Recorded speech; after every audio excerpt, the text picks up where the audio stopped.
Hello friends, welcome to baby English tutorial. আমি বন্দনা। বন্ধুরা, আজকে আমরা অ্যাপ্রোপ্রিয়েট প্রিপোজিশন সিরিজের 5 নম্বর ক্লাস করব। এই ক্লাসে আমরা অনেক নতুন নতুন অ্যাপ্রোপ্রিয়েট প্রিপোজিশন শিখব, যেগুলো জানলে আমাদের স্পোকেন ইংলিশে যেরকমভাবে কাজে লাগবে, তেমনিভাবে ইংরেজি বানিয়ে লেখার ক্ষমতাও কিন্তু আমরা দক্ষ করে তুলতে পারবো নিজেদেরকে। তো চলুন বন্ধুরা, আজকে আমাদের অ্যাপ্রোপ্রিয়েট প্রিপোজিশনের 5 নম্বর ক্লাসে। Attend two. অ্যাটেন্ড টু মানে হচ্ছে মনোযোগ দেওয়া। আমি বলতে পারি, please attend to your teacher. তোমার শিক্ষকের কথা মন দিয়ে শোনো। এরকম যদি বোঝাতে যাই তাহলে অ্যাটেন্ড এই ভার্বের পরে কিন্তু টু নামক প্রিপোজিশনটি বসাতে হবে। তারপরে অ্যাটেন্ড আপন। অ্যাটেন্ড আপন মানে সেবা করা। আমি বলতে পারি, দ্য নার্স, সেবিকাটি বা সেবিকা যে ভদ্রমহিলা, দ্য নার্স অ্যাটেন্ডেড আপন হার পেশেন্ট। দ্য নার্স মানে সেবিকা যে দিদি, সেই নার্স দিদি অ্যাটেন্ডেড আপন মানে সেবা করেছিল হার পেশেন্ট, তার রোগীকে। তারপরে বলতে পারি অ্যাটেন্ড অ্যাট মানে উপস্থিত থাকা। আমি বলতে পারি, রাম একটি ছেলে attended at the station for Rupa. Ram তার বান্ধবী রূপাকে নিতে স্টেশনে উপস্থিত থেকেছিল বা স্টেশনে উপস্থিত হয়েছিল। তাহলে বাক্যটা আরেকবার বলি, Ram attended at the station, স্টেশনে উপস্থিত থাকা, ফর রূপা, রূপার জন্য রাম স্টেশনে, এক কথায় রাম রূপাকে স্টেশনে নিতে গেছিল বা আনতে গেছিল, স্টেশন থেকে নিয়ে আসবে। তারপরে অ্যাটেন্ডেড বাই মানে সেবা পাওয়া। অ্যাটেন্ডেড বাই এর বাংলা মানে হচ্ছে সেবা পাওয়া। আমি বলতে পারি, দ্য সিক রামবাবু, অসুস্থ রামবাবু ওয়াজ অ্যাটেন্ডেড মানে সেবা পেয়েছিল বা সেবা পান বাই হিজ সার্ভেন্ট মানে হচ্ছে গৃহ সহায়িকা যিনি আছেন, তিনি রামবাবু, অসুস্থ রামবাবুকে সেবা দেন বা অসুস্থ রামবাবু সেই গৃহ সহায়িকার কাছ থেকে সেবা পান। ইংলিশ বাক্যটা আরেকবার, রামবাবু, দ্য সিক রামবাবু মানে অসুস্থ রামবাবু, ওয়াজ অ্যাটেন্ডেড সেবা পেয়েছিলেন, বাই মানে দ্বারা, হিজ সার্ভেন্ট তার গৃহ সহায়িকা মানে গৃহের কাজে যে সহায়তা করেন বা অসুস্থ মানুষকে যিনি সেবা করেন। তারপরে অ্যাটেন্ডেড উইথ এর বাংলা মানে হচ্ছে যুক্ত। আমি বলতে পারি, দ্য নার্সারি বিজনেস, এই যে অনলাইনে যে গাছপালা বিক্রি হয়, নার্সারি বিজনেস, এই নার্সারি ব্যবসাটা ইজ অ্যাটেন্ডেড, ইজ মানে হয়, অ্যাটেন্ডেড মানে যুক্ত, উইথ মানে সঙ্গে, কিসের সঙ্গে, হার্ড ওয়ার্ক কঠোর পরিশ্রম, উইথ মানে সঙ্গে, হার্ড ওয়ার্ক মানে কঠোর পরিশ্রম। এরকম যদি বোঝাতে চাই তাহলে অ্যাটেন্ডের পরে কিন্তু অ্যাটেন্ড বা অ্যাটেন্ডেড এর পরে কিন্তু উইথ নামক প্রিপোজিশনটি বসবে। তো এরকম আমরা আরো নতুন নতুন শব্দ জানব। অথরিটি ফর মানে হচ্ছে ক্ষমতা বা প্রমাণ। আমি একটা বাক্য বলতে পারি, what is your authority for such a statement. What is your authority মানে তোমার কাছে কি ক্ষমতা আছে, কি প্রমাণ আছে, ফর সাচ আ স্টেটমেন্ট মানে ফর মানে জন্য, সাচ মানে এইরূপ বা এই রকম, স্টেটমেন্ট মানে বক্তব্য। তুমি যে এই যে কথাটা বললে, যে বক্তব্যটা রাখলে, সেই বক্তব্যটা বলার সপক্ষে তোমার কাছে কি প্রমাণ আছে বা কোন ক্ষমতা বলে তুমি এই বক্তব্যটা পেশ করলে। এরকম যদি বোঝাই তাহলে কিন্তু অথরিটির পরে ফর প্রিপোজিশনটি বসবে। তারপরে অথরিটি অন মানে দক্ষ। আমি বলতে পারি, বিশ্বজিৎ সেন, আমি বিশ্বজিৎ বাবুই বলবো, বিশ্বজিৎ বাবু is an authority. Biswajit Babu is মানে হন, অ্যান অথরিটি মানে দক্ষ ব্যক্তি, অন ল মানে আইনের ব্যাপারে বিশ্বজিৎ বাবু কিন্তু একজন দক্ষ ব্যক্তি। এই যে কোনো কিছুতে দক্ষ, রাজনীতিতে দক্ষ, আইনের ব্যাপারে দক্ষ, খেলাধুলায় দক্ষ, এরকম যদি কিছু বোঝাই তাহলে অথরিটির পরে কি বসবে, অন প্রিপোজিশনটি বসবে দক্ষতা বোঝাতে। তারপরে অথরিটি অফ মানে অনুযায়ী। আমি বলতে পারি, আই সে দিস, একটু ফর এক্সাম্পল বোঝাই, যেমন SON, আমার স্টুডেন্টরা অনেকেই যারা আমার কাছে নতুন পড়তে আসে তারা বলে সন, কিন্তু আমি ওদেরকে বলি যে এটা হবে, উচ্চারণ হবে সান মানে সূর্য, আবার সান মানে সন্তান। এই সান মানে হচ্ছে সূর্য, সান মানে হলো সূর্য, আর সান মানে হলো সন্তান। তাহলে এই দুটোর উচ্চারণই কিন্তু এক হবে, অর্থাৎ দুটোর উচ্চারণই কিন্তু কি হবে, সান। কিন্তু ওরা এই SUN কে বলে হচ্ছে সান আর SON কে বলে সন। তাহলে ওদেরকে আমি শেখাই যে দুটোর উচ্চারণই কিন্তু কি হবে, সান। তাহলে এই সান কথাটা আমি কোথায় পেলাম, অক্সফোর্ড ইংলিশ ডিকশনারি বেস্ট, অর্থাৎ ওতেই রয়েছে, অক্সফোর্ড ইংলিশ ডিকশনারিতেই রয়েছে।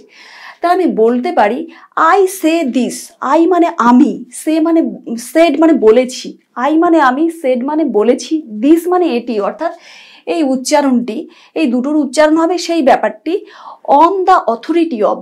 অন দ্য অথরিটি অব মানে অনুযায়ী, অন দ্য অথরিটি অব মানে হচ্ছে অনুযায়ী।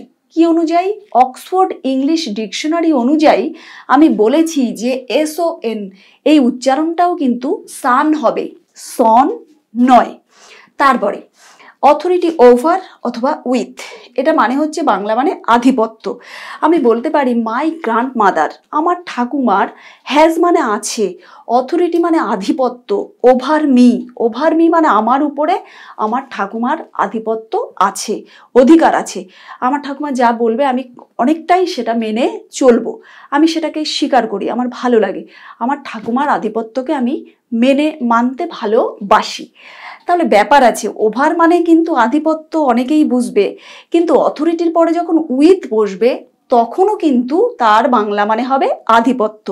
তাহলে কি বলতে পারি, মাই গ্র্যান্ড মাদার, আমার ঠাকুমার, হ্যাজ মানে আছে, অথরিটি মানে আধিপত্য, ওভার মি অথবা উইথ মি, অর্থাৎ ওভার দিলেও আধিপত্য বোঝায়, উইথ দিলেও কিন্তু আধিপত্য বোঝাবে। তারপরে অথরিটি টু, অথরিটি টু মানে হচ্ছে অধিকার, অথরিটি টুর বাংলা মানে হচ্ছে অধিকার। আমি বলতে পারি অনলি দ্য সেক্রেটারি, অনলি মানে কেবলমাত্র, দ্য সেক্রেটারি মানে সেক্রেটারির, হ্যাজ মানে আছে, অথরিটি মানে অধিকার, টু মেক পেমেন্টস অর্থাৎ কর্মচারীদের মাইনে দেওয়ার অধিকার কেবলমাত্র সেক্রেটারিরই আছে। তো এরকম অনেক নতুন নতুন শব্দ আমরা আরো জানব। অ্যাটেনশন টু, অ্যাটেনশন টু মানে মনোযোগ অথবা মনোযোগ দেওয়া। আমি বলতে পারি প্লিজ দয়া করে, পে অ্যাটেনশন, পে মানে দাও, অ্যাটেনশন মানে মনোযোগ, টু দ্য ইনস্ট্রাকশন, টু মানে প্রতি, দ্য ইনস্ট্রাকশন মানে নির্দেশগুলোর প্রতি।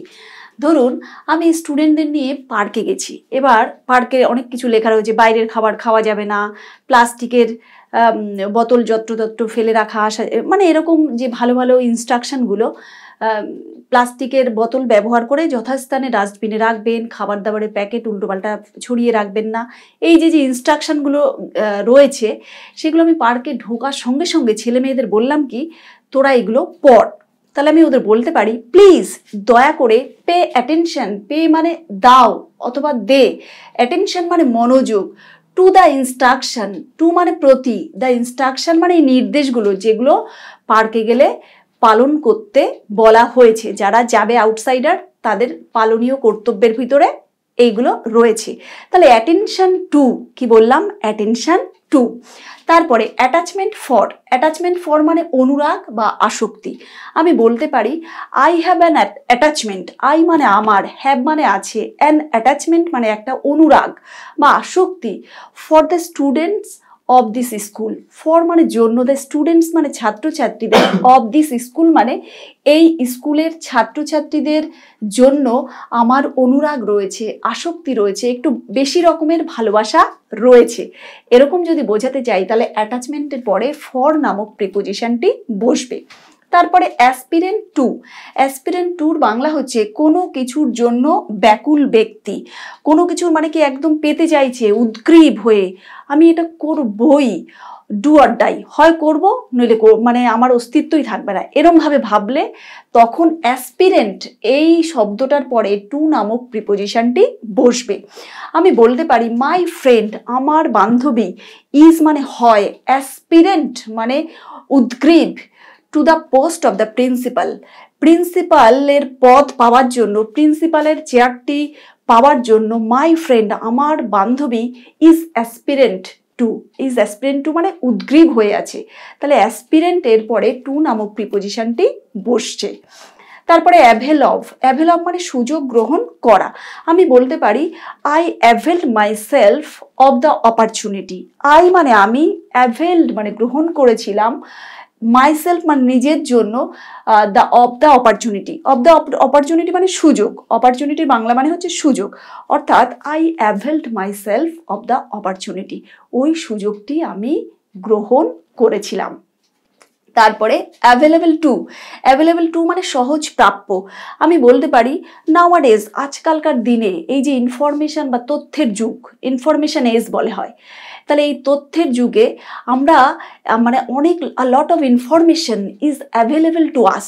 লট অফ ইনফরমেশন মানে অনেক তথ্য, ইজ মানে হয়, অ্যাভেলেবেল মানে সহজ প্রাপ্য, টু আস আমাদের কাছে। আমরা এক ক্লিক করলে, গুগলে সার্চ করলে সব পেয়ে যাব, ইউটিউব, গুগল, ইনস্টাগ্রাম, ফেসবুক, কত কিছু রয়েছে। এর মাধ্যমে কিন্তু আমরা ইনফরমেশন পেতে পারি এবং নিজেদেরকে উন্নত করে তুলতে পারি পজিটিভলি।